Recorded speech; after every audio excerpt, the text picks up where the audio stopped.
Chapter 3, Abstraction and Attention. 13 Nominalistic theories which regard abstraction as an achievement of attention. We now pass on to analyze an influential theory of abstraction, first framed by J.S. Mill in his polemic against Hamilton, according to which abstraction is merely an achievement of attention. There are, it is held, neither general presentations nor general objects, but we may, while forming intuitive presentations of individual concrete things, devote exclusive attention or exclusive interest to various parts and sides of our object. The attribute which neither can actually exist in and for itself, i.e. separately, nor be represented as such, can be regarded by itself, can become the object of an exclusive interest which ignores all associated attributes. The double use of the word abstraction, positive in one content and negative in another, thereby becomes understandable. These main lines of thought are then supplemented by treatments of the associative linkage of general names with stressed trays of intuited objects, and of the influence which names exert on such trays, whether by rousing them reproductively, or by habitually concentrating attention on them. It is pointed out how they dominate and direct the drift of further association through the content of such stressed attributes, and so promote unity of theme in the course of our thinking. The detailed execution of these thoughts is best taken from the above-mentioned polemic of Mill, who for the rest borrows his notion of abstraction as a function of attention from his conceptualistic opponent Hamilton. We read, the formation of a concept does not consist of separating the attributes which are said to compose it from all other attributes of the same object, and enabling us to conceive those attributes, disjoint from any others. We neither conceive them, nor think them, nor cognize them in any way, as a thing apart, but solely as forming, in combination with numerous other attributes, the idea of an individual object. But, though thinking them only as part of a larger agglomeration, we have the power of fixing our attention on them, to the neglect of the other attributes with which we think them combined. While the concentration of attention actually lasts, if it is sufficiently intense, we may be temporarily unconscious of any of the other attributes, and may really, for a brief interval, have nothing present to our mind but the attributes constituent of the concept. In general, however, the attention is not so completely exclusive as this. It leaves room in consciousness for other elements of the concrete idea, though of these the consciousness is faint, in proportion to the energy of the concentrative effort, and the moment the attention relaxes, if the same concrete idea continues to be contemplated, its other constituents come out into consciousness. General concepts, therefore, we have, properly speaking, none. We have only complex ideas of objects in the concrete, but we are able to attend exclusively to certain parts of the concrete idea, and by that exclusive attention, we enable those parts to determine exclusively the course of our thoughts as subsequently called up by association, and are in a condition to carry on a train of meditation or reasoning relating to those parts only, exactly as if we were able to conceive them separately from the rest. What principally enables us to do this is the employment of signs, and particularly the most efficient and familiar kind of signs, viz., names. 1. We read further, in connection with a passage from Hamilton's lectures 2. The rationale of this is, that when we wish to be able to think of objects in respect of certain of their attributes, to recall no objects but such as are invested with those attributes, and to recall them with our attention directed to those attributes exclusively, we effect this by giving to that combination of attributes, or to the class of objects which possess them, a specific name. We create an artificial association between those attributes and a certain combination of articulate sounds, which guarantees to us that when we hear the sound, or see the written characters corresponding to it, there will be raised in the mind an idea of some object possessing those attributes, in which idea those attributes alone will be suggested vividly to the mind, our consciousness of the remainder of the concrete idea being faint. As the name has been directly associated only with those attributes, it is as likely, in itself, to recall them in any one concrete combination as in any other. What combination it shall recall in the particular case, depends on recency of experience, accidents of memory, or the influence of other thoughts which have been passing, or are even then passing, through the mind. Accordingly, the combination is far from being always the same, and seldom gets itself strongly associated with the name which suggests it, while the association of the name with the attributes that form its conventional signification is constantly becoming stronger. The association of that particular set of attributes with a given word is what keeps them together in the mind by a stronger tie than that with which they are associated with the remainder of the concrete image. To express the meaning in Sir W. Hamilton's phraseology, this association gives them an unity in our consciousness. It is only when this has been accomplished, that we possess what Sir W. Hamilton terms a concept, and this is the whole of the mental phenomenon involved in the matter. We have a concrete representation, certain of the component elements of which are distinguished by a mark, designating them for special attention, and this attention, in cases of exceptional intensity, excludes all consciousness of the others. 14 Objections to any and every form of nominalism. A. The lack of a descriptive fixation of aims we see from the above, and from similar expositions, how, despite great elaboration, no attempt has really been made to pin down what is descriptively given and what demands clarification, and to relate the two to one another. Let us once more run through our own undoubtedly clear, natural train of thought. What we are given are certain differences in the field of names, among others, the difference between such names as name what is individual, and such as name what is specific. If we confine ourselves, for the sake of simplicity, to direct names, proper names in an extended sense of the word, names like Socrates or Athens, on the one hand, stand opposed to names like 4, the number 4 as a single member of the number series, C, the note C as one member of the musical scale, red, as the name of one color, on the other. To these names certain meanings correspond, and through these we refer to objects. What these named objects are can, one would imagine, not be in doubt.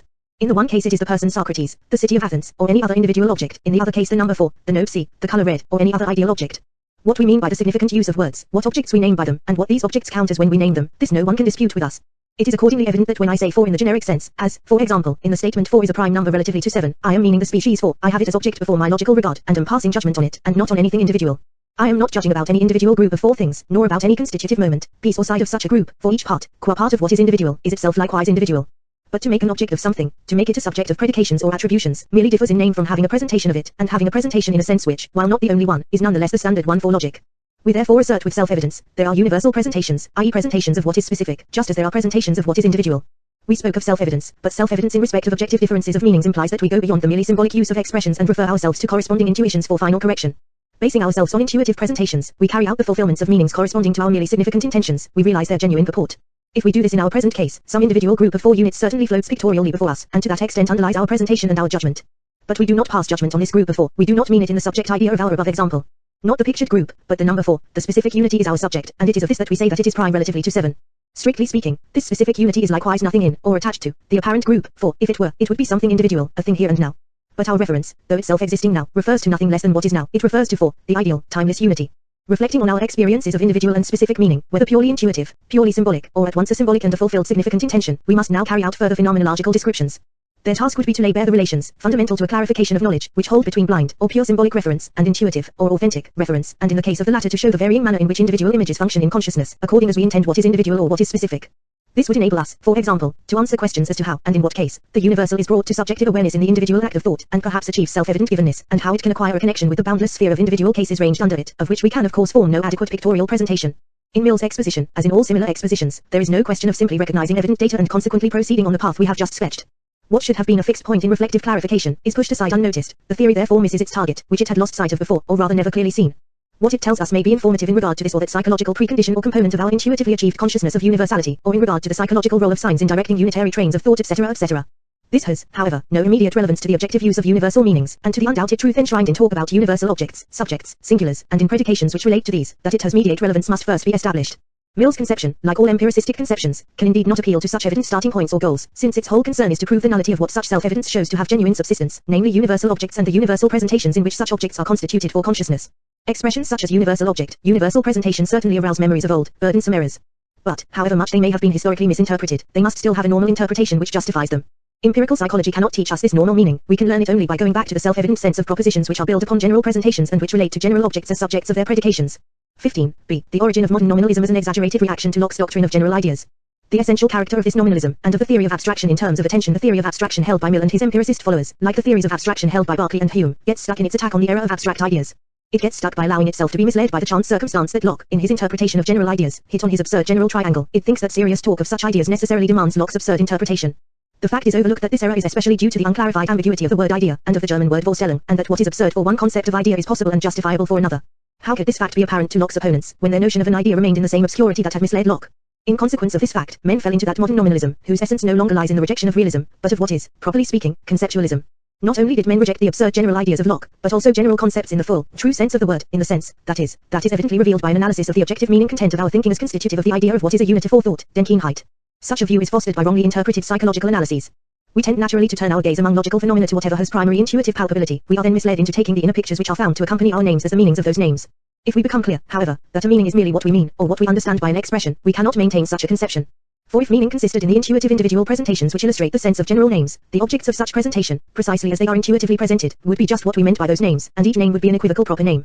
To cope with such differences, intuitive individual presentations are said to sustain new psychological functions when they occur in association with general names. They determine other trains of ideas. They fit otherwise into the course of our thoughts. They influence this course in a different fashion. All this is quite irrelevant to the phenomenological facts. Here and now, at the very moment that we significantly utter a general name, we mean what is general, and our meaning differs from our meaning when we mean what is individual. This difference must be pinned down in the descriptive content of the isolated experience, in the individually and actually performed general assertion. What things are causally connected with such an experience, what psychological consequences may follow from it, all this does not concern us. Such things concern the psychology of abstraction, not its phenomenology. The nominalistic currents of our time have certainly threatened to change our notion of conceptualism so that the nominalism of John Stuart Mill, avowed by him so decisively, has lately been disputed. 3. We should not, however, see it as the essence of nominalism that, in its attempted clarification of the sense and theoretical achievement of universals, it loses itself in a blind associative play of names as mere verbal noises. Its essence lies in the fact that its attempted clarifications overlook the peculiar consciousness exemplified in our living sense of the meaning of signs, in our actual understanding of them, in the grasp sense of our assertions, and also exemplified in correlative acts of fulfillment, which yield us the true idea of the universal, the wholly evident ideation in which the universal itself is given to us.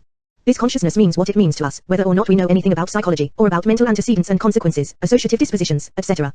If the nominalist wishes to give an empirical explanation of this consciousness of the universal, as a fact of our human nature, if he wishes to connect it causally with such and such factors, such and such previous experiences, such and such unconscious dispositions, we should not object in principle. We should merely deny the interest, for pure logic and epistemology, of such empirical psychological facts. Instead of this, however, the nominalist says that to differentiate general ideas from individual ones, and to oppose the former to the latter, is really to talk senselessly.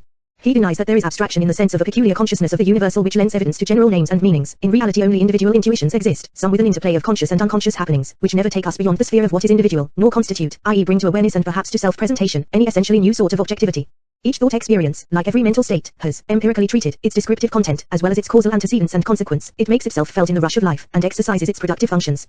But in the field of phenomenology and, above all, in the sphere of epistemology, the phenomenological clarification of ideal thought and knowledge unities, only essence and sense matter, what we mean when we make assertions, what object is set up for us by our act of meaning as such, in virtue of its sense, what partial meanings enter essentially into the make-up of our act of meaning, what essential forms and differences it exhibits, and so on. What is of interest to epistemology must be shown up exclusively in the content of the meaning experiences and the fulfillment experiences themselves, and be shown up as essential. If we also find, in the range of what can be thus evidently shown up, the distinction between universal presentations and individual, intuitive presentations, which we undoubtedly do, then no talk of genetic functions and associations can be relevant to such a distinction, or contribute a jot to its clarification. It carries the matter no further and fails to remove our objections, if, like Mill, we look on exclusive attention to some single attribute, or dependent feature, of the intuited object, as being the act which, in our actual consciousness, in the supposed genetic situation, gives the name its generic meaning. The recent thinkers, who share Mill's ideas without sharing his extreme empiricist tendencies, may call themselves conceptualists, thinking that the interest which turns attributes into objects will also guarantee the existence of general meanings. Their doctrine is and remains essentially nominalistic. Generality remains for them a matter of the associative function of signs. It consists in the psychologically regulated association of the same sign with the same objective feature, or rather with the feature which always recurs in the same determinate form and is at times emphasized by attention. This generality of the psychological function is, however, quite removed from the generality which belongs to the intentional content of the logical experiences themselves, or which, described objectively and ideally, belongs to our meanings and our meaning fulfillments. This last generality escapes nominalism entirely. 16. See, generality of psychological function and generality as a meaning form. Different senses of the relation of the universal to an extension to bring complete clearness to this important distinction between generality of psychological function and generality as pertaining to a significant content itself. We must pay heed to the differing logical functions of general names and meanings, and in connection therewith to the differing senses of talk of their generality, or of their relation to a range of particulars. Let us set the following three forms side by side: an A, all A, in general, for example a triangle, all triangles, the triangle, the last taken as in the sentence the triangle is a species of figure. For the expression an A can function predicatively as the predicate of innumerable categorical assertions, and the aggregate of the true, or intrinsically possible assertions of this sort, determines all the possible subjects to which being an A either actually pertains, or could without contradiction pertain, in other words the actual or possible range, extension, of the concept A.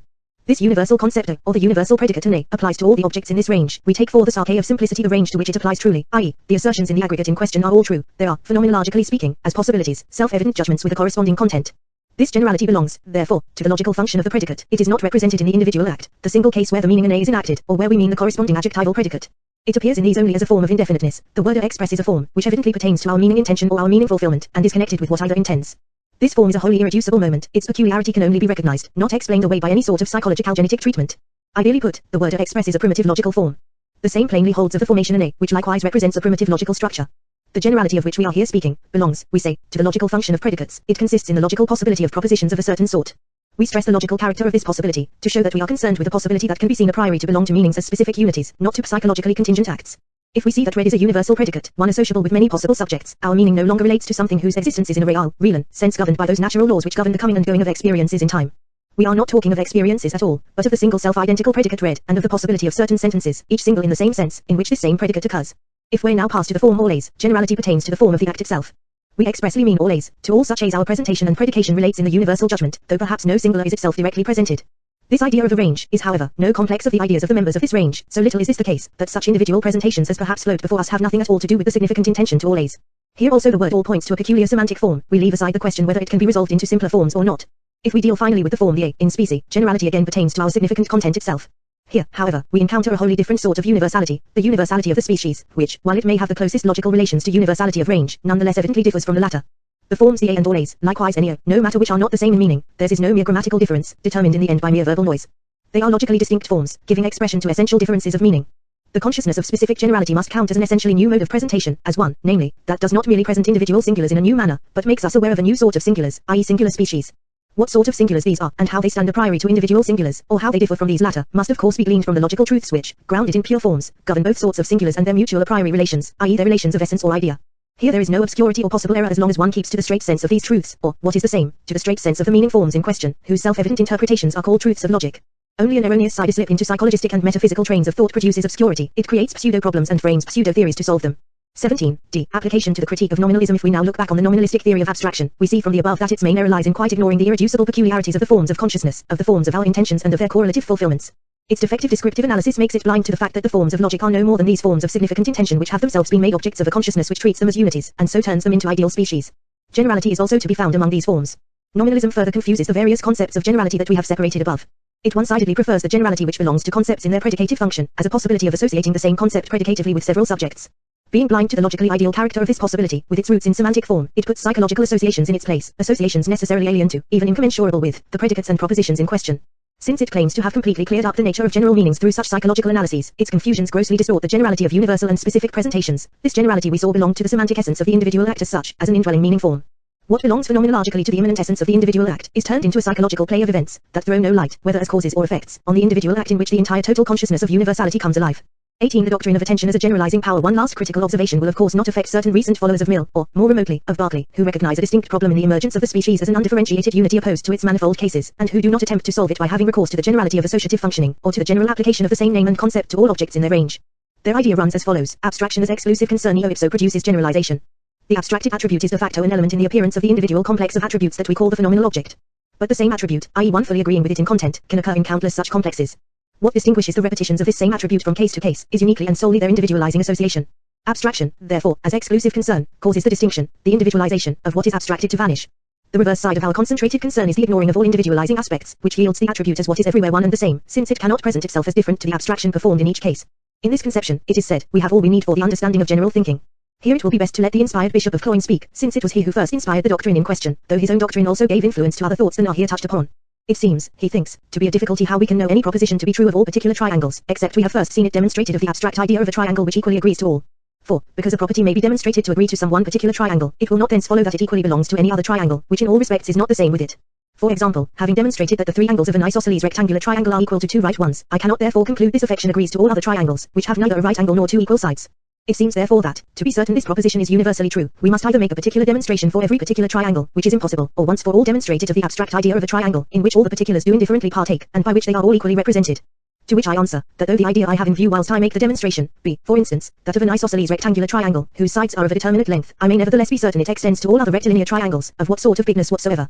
And that, because neither the right angle, nor the equality, nor the determinate length of the sides, are at all concerned in the demonstration. It is true, the diagram I have in view includes all these particulars, but then there is not the least mention made of them in the proof of the proposition. It is not said, the three angles are equal to two right ones, because one of them is a right angle, or because the sides comprehending it are of the same length. Which sufficiently shows that the right angle might have been oblique, and the sides unequal, and for all that the demonstration have held good. And for this reason it is, that I conclude that to be true of any oblique angular or scalar on which I had demonstrated of a particular right-angled, equiquiral triangle, and not because I demonstrated the proposition of the abstract idea of a triangle. And here it must be acknowledged, that a man may consider a figure merely as triangular, without attending to the particular qualities of the angles, or relations of the sides. So far he may abstract, but this will never prove that he can frame an abstract general inconsistent idea of a triangle. In like manner we may consider Peter so far forth as man, or so far forth as animal, without framing the forementioned abstract idea, either of man or of animal, inasmuch as all that is perceived is not considered. 519 Objections. A. Exclusive attention to one attributive aspect does not remove its individuality. That we must reject this conception, so attractive at first sight, is clear when we envisage the aim that a theory of abstraction must subserve, i.e. the clarification of the difference between general and individual meanings, the setting forth of its intuitive essence. We must envisage those intuitive acts in which mere verbal intentions, symbolic meanings, are intuitively fulfilled, and so fulfilled that we can see what is really meant by our expressions and our meanings. Abstraction must here be the act in which the consciousness of universality, as fulfillment of the intention of general names, is achieved. We must bear this in mind. Let us now consider whether selective attention is capable of the performance just set forth, and particularly on the assumption so essential to the theory, that the content which abstractive attention selects is a constitutive aspect of the concrete object of intuition, a property really present in it. However attention may be characterized, it is a function which, in a descriptively peculiar fashion, prefers certain objects of consciousness, and which, apart from certain differences of degree, only differs from one case to another in virtue of the objects to which it gives this preference. The theory, therefore, which identifies abstraction with attention, can see no essential difference between the meaning of the individual which pertains to the intention of proper names, and the meaning of the universal which attaches to the names of attributes. The difference consists merely in the fact that, in the one case, our mind's eye, as it were, fixates the whole individual object, in the other case, only the attribute. We must ask, however, whether the attribute which, in the sense of the theory, forms a constituent property of the object, must not be as precisely and individually singular as the whole object. Suppose we concentrate attention on the green of the tree which stands before us. If this can be done, let us increase our concentration till we achieve the complete unawareness of associated aspects which Mill thought possible. Then, it is said, all graspable points from which individualizing distinction can be carried out have vanished. If another object with exactly the same coloring were suddenly substituted, we should see no difference. The green, which we are exclusively minding, would for us be one and the same. Suppose all this is so. Would this green, however, really be the same as the other? Can our forgetfulness or deliberate blindness towards all that is distinctive alter the fact that what is objectively distinct is still as distinct as before, and that the objective aspect we are heeding in this aspect which exists here and now and no other? We surely cannot doubt that such a difference really exists. Comparison of two concrete, separated phenomena of the same quality, for example green, evidently shows that each has its own green. The two phenomena have not become fused, they have not the same green in common as something individually identical. The green of the one is rather as much separated from the green of the other, as are the concrete wholes in which these greens are. How else could there be qualitatively patent unities in which the same quality occurs repeatedly, and what would it mean to speak of the spread of a color over a whole surface? Each geometrical fragmentation of the surface evidently corresponds to a fragmentation of the unitary coloring, even though, when the coloring is exactly alike, we say, and say rightly, that the color is the same everywhere. Our theory therefore does not throw light on the sense of talk about an identically single attribute, about the species as a unity in multiplicity. Such talk, it is clear, means something different from the objective aspect, the instance of the species which occurs in the sensuous phenomenon. Assertions significant and true for the instance are false and even nonsensical for the species. The coloring has its place and its time, it is spread out and has its intensity, it arises and vanishes. Applied to the color as species, these predicates yield complete nonsense. When a house burns down, all its parts burn down, its individual forms and qualities, its constituent parts and aspects, all are gone. Shall we say that the relevant geometrical, qualitative and other species have been burnt? Is such talk not the height of absurdity? To sum up, if the attention theory of abstraction is correct, if, as it supposes, attention to the whole object, and attention to its parts and aspects, are in essence one and the same act, only distinct in respect of the objects to which this act is directed, then there are no species for our consciousness, for our knowledge, or for our statements.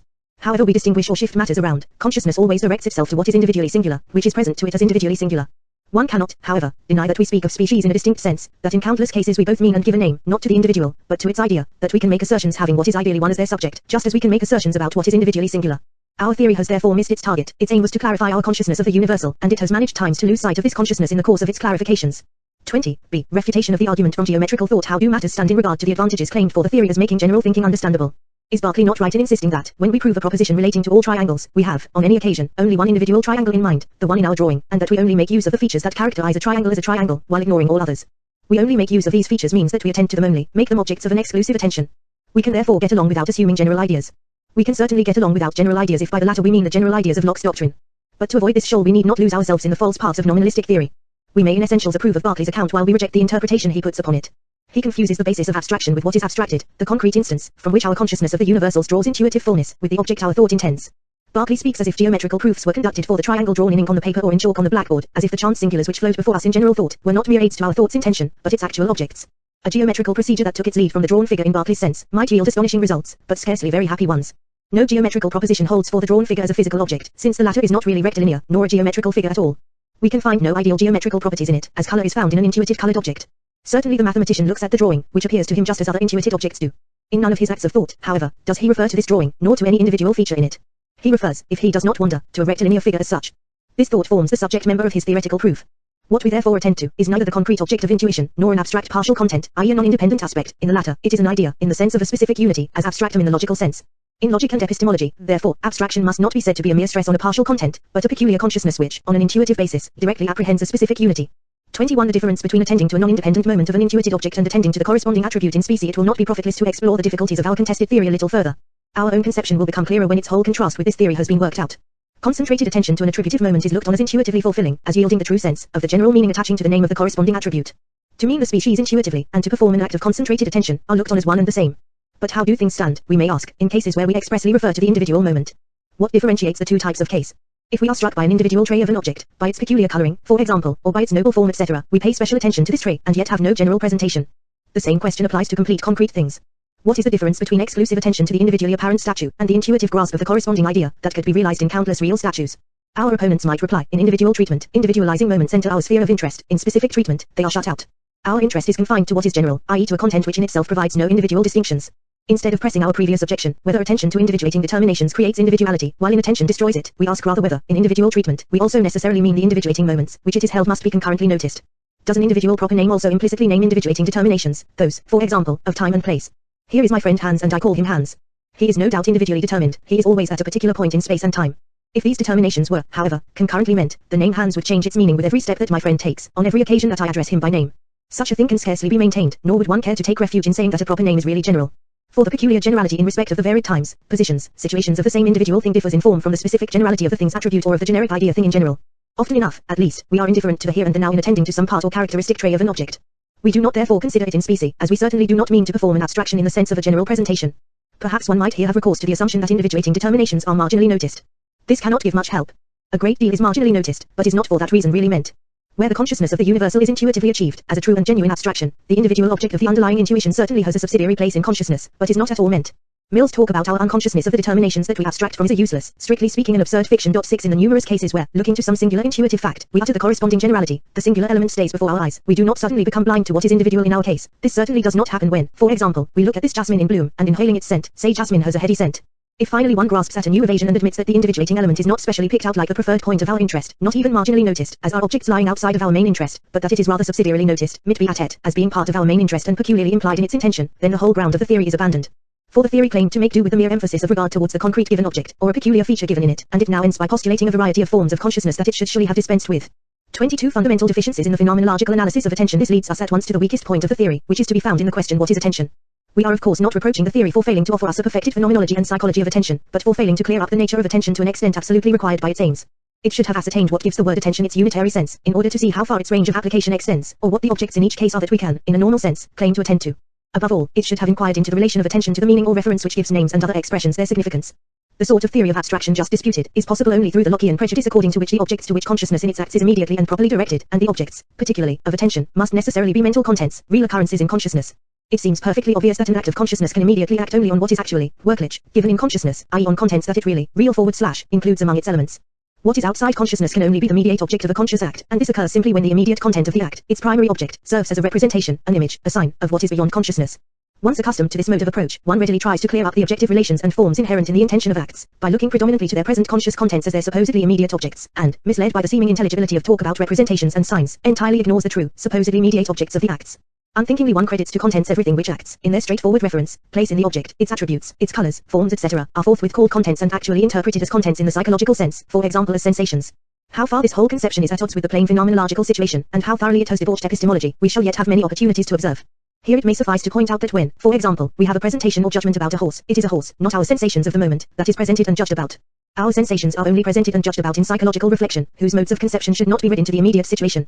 That an appropriate train of sensations or images is experienced, and is in this sense conscious, does not and cannot mean that this is the object of an act of consciousness, in the sense that a perception, a presentation or a judgment is directed upon it.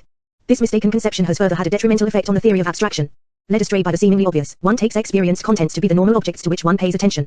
The concrete phenomenal thing is treated as a complex of contents, i.e. of attributes grown together in a single intuitive image. And it is then said of these attributes, taken as experienced mental contents, that their non-independence precludes their separation from the concretely complete image, they can only be noticed in the latter.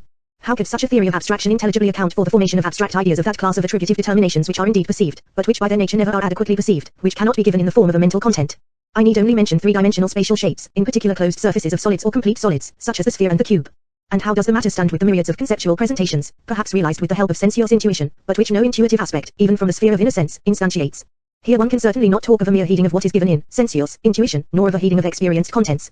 Our own point of view inclines us first to draw a distinction in the sphere of sensuous abstraction, the sphere usually stressed for simplicity's sake, between acts in which an attributive aspect is intuitively given, and acts built upon these, which are not mere acts of attention to such an aspect, but rather acts of a new kind, referring in general fashion to the corresponding species. Whether intuition presents the attributive aspect adequately or inadequately, is beside the point. We should then draw the further distinction between cases of sensuous abstraction, i.e. of an abstraction straightforwardly and perhaps adequately adjusted to sensuous intuition, and cases of non-sensuous or of at most partially sensuous abstraction, i.e. cases where the realized consciousness of the universal is at most only partially built on acts of sensuous intuition, and for the rest on non-sensuous acts, and accordingly related to thought forms or categories whose nature does not permit of sensuous fulfillment. Suitable examples of the former are unmixed concepts from outer or inner sense, such as color, noise, pain, judgment, will; of the latter, concepts such as series, sense, disjunctive member, identity, being etc. etc. This difference will again seriously engage us in future investigations. 23. Significant talk of attention embraces the whole sphere of thinking and not merely the sphere of intuition. The unitary sense to talk of attending so little calls for contents in the psychological sense, as the objects to which we attend, that it ranges beyond the sphere of intuition, and embraces the whole sphere of thinking. It makes no difference how thought is conducted, whether on an intuitive basis or in pure symbols. If we are theoretically concerned with the culture of the Renaissance, with ancient philosophy, with the development of astronomical ideas, with elliptical functions, with curves of the nth order, with laws of algebraic operations etc., we attend to all these matters. If our judgment is of the form all A's are B's, our attention is given to this universal state of affairs, we are concerned with allness, and not with this or that single matter. And so in general. Each thought, or at least each consistent thought, can no doubt become intuitive, to the extent that it is built in a certain fashion on corresponding intuition. But the attention performed on such an intuition, whether of inner or outer sense, does not amount to attention to that intuition's phenomenological content, and just as little to attention to the object apparent in it.